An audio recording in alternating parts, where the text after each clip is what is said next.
Apa itu zero unemployment? Sebelum saya menjelaskan tentang zero unemployment, saya akan menjelaskan mengenai unemployment. Nah, unemployment itu sendiri yang berarti pengangguran. Dapat didefinisikan sebagai penduduk usia kerja yang tidak memiliki pekerjaan, bersedia untuk bekerja, atau aktif mencari pekerjaan. Jadi, zero unemployment atau tingkat pengangguran nol adalah titik teoritis di mana semua individu dalam angkatan kerja dipekerjakan. Tingkat pengangguran nol akan terjadi jika semua pencari kerja menemukannya, dan jika tidak ada pekerja yang memilih untuk bekerja lebih lama dari yang sudah mereka lakukan, kemungkinan besar keadaan ini tidak akan pernah tercapai karena siklus ekonomi mendorong tingkat pekerjaan naik atau turun. Orang mencari pekerjaan yang lebih baik, mencari pekerjaan paruh waktu untuk menambah penghasilan, dan lain-lain. Mengapa nol pengangguran tidak dapat dicapai? Kemungkinan nol pengangguran berarti semua pekerja memiliki pekerjaan, tetapi ini dapat menimbulkan beberapa masalah besar.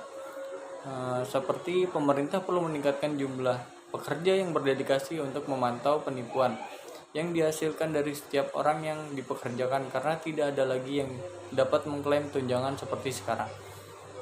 Yang kedua, semua orang penelitian dasar dapat digunakan untuk komersialisasi paten baru daripada investasi dalam penelitian dasar yang berpotensi tidak memiliki manfaat komersial langsung.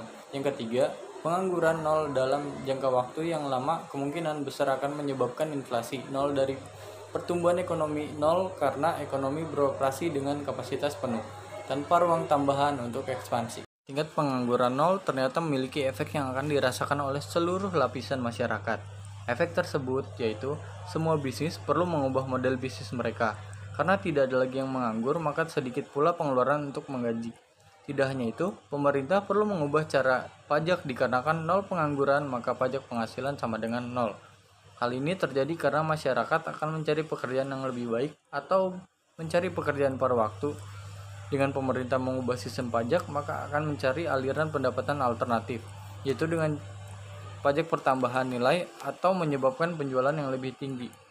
Pengangguran yang rendah akan mengakibatkan hilangnya produktivitas. Hal ini terjadi karena masyarakat yang cenderung akan berpindah untuk mencari pekerjaan yang lebih baik. Apabila pemberi tidak menawarkan upah yang kompetitif di tengah ketatnya pasar tenaga kerja. Dan hal ini, tim rekrutmen yang mengisi lowongan bukan kandidat yang memenuhi persyaratan. Daerah yang terdampak tingkat pengangguran nol, beberapa area yang sangat terpengaruh oleh tingkat pengangguran nol, yaitu manufaktur. Nol pekerja berarti nol output, sehingga produksi aktual jauh lebih rendah dari kapasitas 100%. Yang kedua, industri jasa. Karyawan yang tidak bekerja tidak dapat berbelanja, sehingga lalu lintas pusat perbelanjaan pasti akan turun jauh di bawah tingkat kapasitas 100%. Yang ketiga, instansi dan layanan pemerintah. Jika tidak ada yang bekerja, tidak akan ada pendapatan pajak penghasilan, pembayaran jaminan sosial, dukungan 911, perlindungan polisian, kebakaran, dan banyak fungsi pemerintah lainnya akan berhenti sama sekali.